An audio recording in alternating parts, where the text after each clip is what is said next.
This is from the Book of Doom. Never judge a book by its cover. My run-in with the Nigerian Prince. One day I was walking through the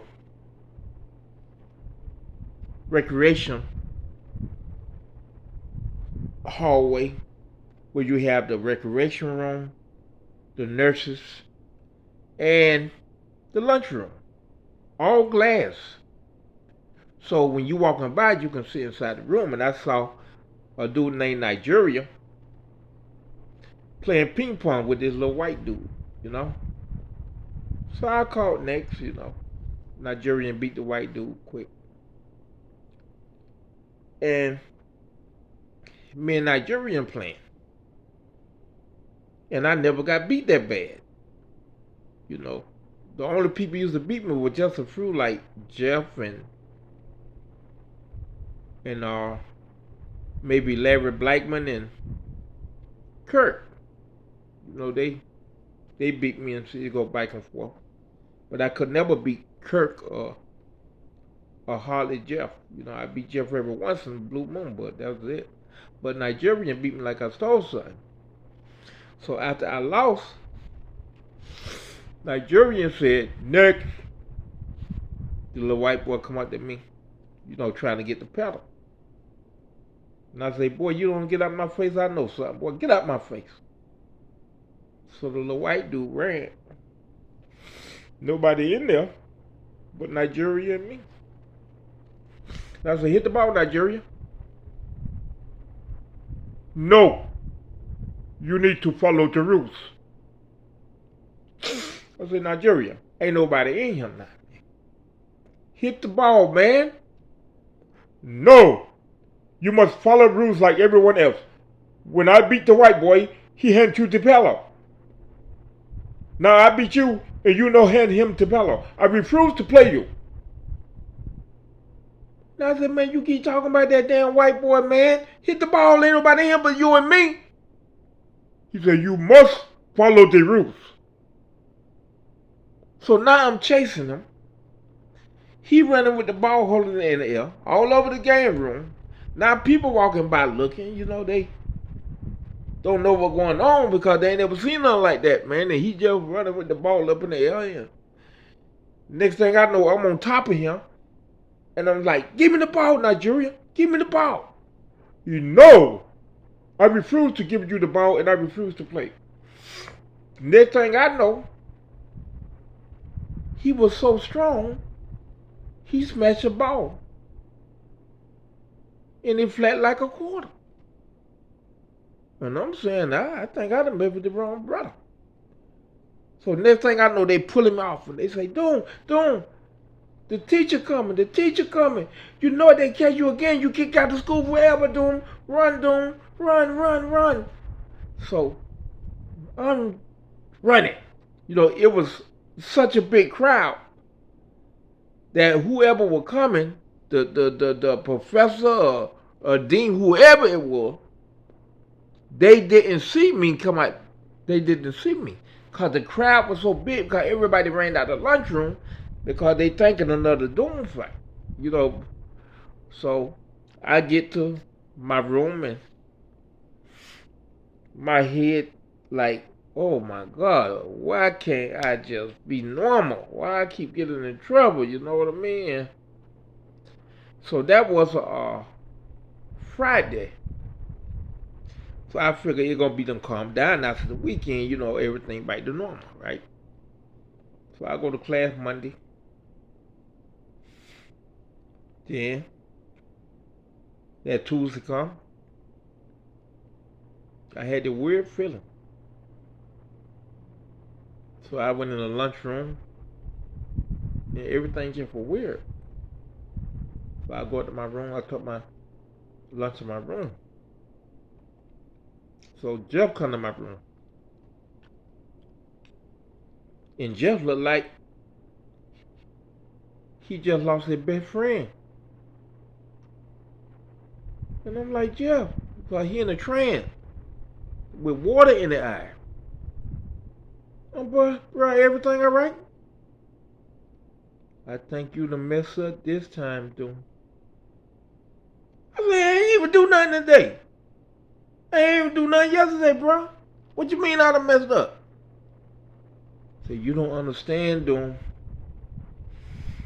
I don't think I can help you out of this one. Help me out of what?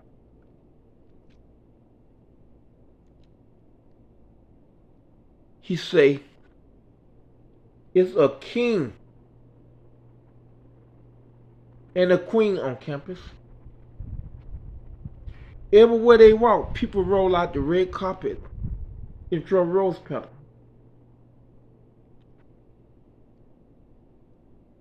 But what they got to do with me? In Nigeria, mama and daddy, the king, and mama the queen, he got a whole army, dude. A whole army. I think he called them on you, dude. I think he called them on you. What can it be? I'm like, God damn, I stay in trouble. Oh my God, why I can't get out of trouble? See, I don't know what to tell you, dude. You better hide in the bushes in the daytime and don't go to class, don't go to the lunchroom, library, nowhere, doing. And then late at night you can sneak in a room, but don't stay in your room, Doom. Stay in different rooms. So in case we see them coming, you can jump out the window, Doom. You can jump out the window, and run to the woods. So now, when morning comes, Jeff look out while I sneak to the woods, making sure nobody looking because everybody in their class, Jeff just going to class a little on time or late, you know what I mean? Because, everybody go eat breakfast before they go to class. So when I go to the woods and nobody there, now I have some good woods. What I had since my first year of college, I found. They palmettos, and you would think they full. But when you go on the inside of them palmetto plant, it's empty, pure white dirt. It don't even stick to your body. So I always took a blanket out there with me. And I lay on the blanket and then I eventually made it a pine straw bed. You know what I mean? The whole circle inside the pyramid, I raked a bunch of pine straws in there, So now you don't even need no blanket. Because it's just you, pine straw, and soft sand, whatever that was. So I'm staying in the bushes all day. All kind of stuff running through my head. I'm reading. Well, I couldn't read them, but I'm looking through my golf books and I'm also practicing karate, and I'm sleeping most of the day because it's nice and cool because it's pine trees everywhere and oak trees, and so I'm pretty cool in that bush. It's nice and cool, man.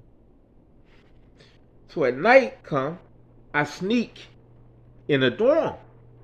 But it be pitch dark, sometimes 8, 9, or 10, according to how I feel good. But normally Jeff will come get me. He say, Doom, I got your dinner. I think you can come to the dorm now because they gone. Because Nigerians don't live on campus. They go to where he stay at, right? Or the hotel, wherever they go. So I take my lunch and I go in there and eat, and Jeff tell me everything that happened. And he said, real quiet, man. He say, only thing Nigerian mama and daddy do in Nigeria is pass out money. I say, pass out money? What you mean? They passing out money, Doom, with Nigerian picture on it. He's a prince, Doom. He's a prince. He got his own money, Doom. You in trouble, Doom. You in trouble. Only thing he got to do is tell them to get you, and they gonna get you, Doom. And now I'm really goddamn scared. I done jumped on a man with his own damn money? Oh, Lord, please help me, Jesus. How do I get in this mess? So we doing the same thing every day, the whole week. And then Friday come, Jeff run in the woods. He's like, Doom, you can come out the woods now, Doom. You can come out the woods now. And Jeff was happy. And I said, oh, they gone? He said, yeah, Doom, they gone. I talked to the girl in the library, and Nigerian family was here because he wanted to propose to her for marriage. I said, the girl in the library? He said, yeah, Doom. And he said, that's where they were going every day. But the last day didn't work out. I said, why? Nigerian had to get his other 6 or 7 wives' approval. I say, what? Nigerian got 7 wives, Doom. So when the girl found out that Nigerian got other wives, she ran out the library crying and in tears because she said she wanted Nigerian for herself. I say, so they gonna get married? He said, I don't think so, Doom. I don't know. I don't know. She said she should, because I don't think she's gonna never meet another offer like that, an opportunity to be a queen, and I'm like, damn, so all their wives be queen? He said, I don't know how they do that, Doom. I don't know how they do it. But the main thing is, they weren't there for you, Doom. They weren't there for you. And I'm like, well, it's better safe than sorry, man, because, and I was thinking anyway, Jeff, they were there for me. They master Bushmans. They would have found me anyway. I ain't thought about that, Doom. I said, yeah, they would have found me. Because they master the bush, dog, right? So now things back to normal. It's Friday, so Saturday come. I go in the lunchroom, because now they done start opening up the lunchroom because a lot of people weren't eating, which was great. And I eat. I ain't been to class the whole week. So that Monday, I was walking through the recreation building, whatever they call, or entertainment building. I see Nigerian in the game room by himself. So I walked in there, right? And he say, I can't play today, I must study. I said, Brian came to play. And I got down on my knees. And I say, please forgive me, my king, for I didn't know you was royalty. I would do anything for you. From now on, when I get out of class, I would be your bodyguard. And I would just follow you around campus to make sure no harm come unto you. Get up off your feet. Get up off your feet. I don't need protection. And I said, well, I know that. Stronger you is, bro. You crunch a ping pong ball. And we bust out and went to laughing, And then he say, some are meant to be rulers, and some are meant to be warriors. You are a great warrior, my friend.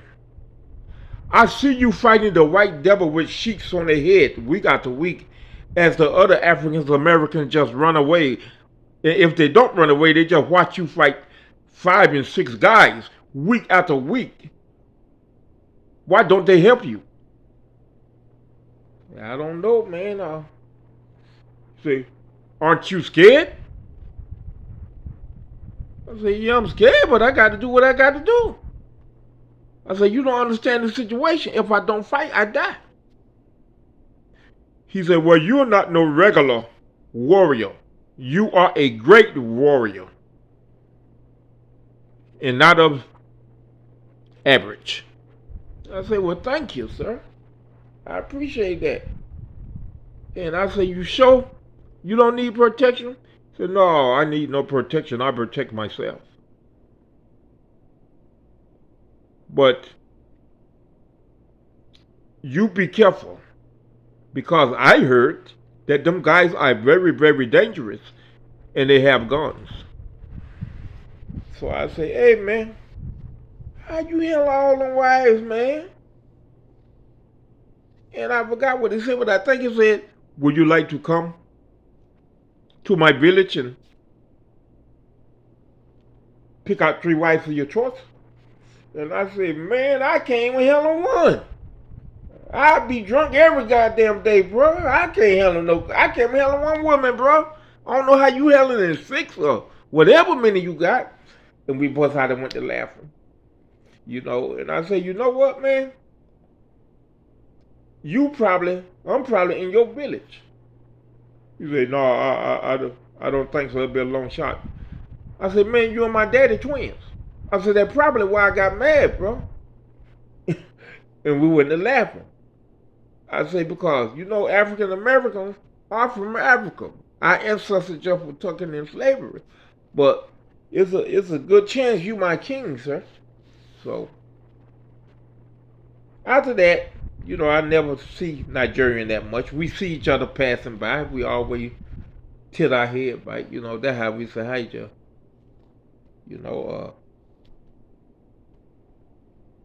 That means, what's up?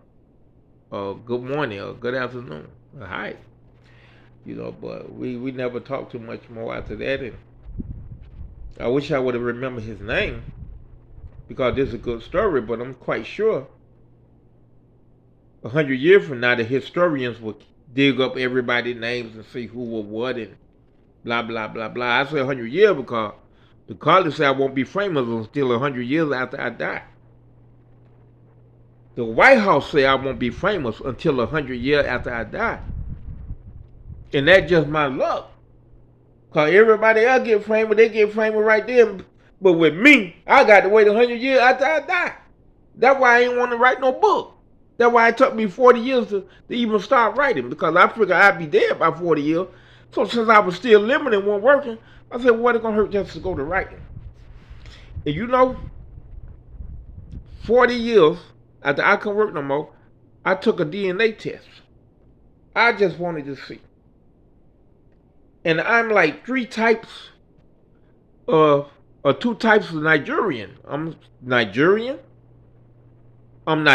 woodland, and some kind of other Nigerian. But I'm also Maui, Cameroon, Ghana, Guyana, and just, I would say like 11 or 13 different African tribes within me. But the claim said, and I was shocked, when they released me from my contract, they say, I say, y'all giving up on finding the great white hope to beat me? Y'all releasing me from my contract? They say, nah, when you win, we win. I say, why? They say, you Viking, nigga. And I went to laughing. Because this way back in 85 or 84. How you know I'm Viking? It wasn't even no DNA then. You know what I'm saying? And somebody say, man, somehow they got your blood or something, or they swab your mouth, and when the DNA come, because you know what my DNA test say? I'm Scandinavian, I'm Scottish, and I'm Irish. All 3 of them can be Vikings, individual, and I'm all 3. So maybe the claim was right. That way I got my ability from to fight. Because I am a Viking. And I'm also a Congo warrior. Like 1% Congo warrior. But it all makes sense. You know what I mean? So the claim is an organization. And they're first class. They got people in every position in the government and sciences and doctors and everything. So that is the story of Never Judge a Book by its cover. My run-in with a Nigerian Prince. And you can get that in the Book of the Doom, Fighting for a Dream, at davidjstub.com. Thank you.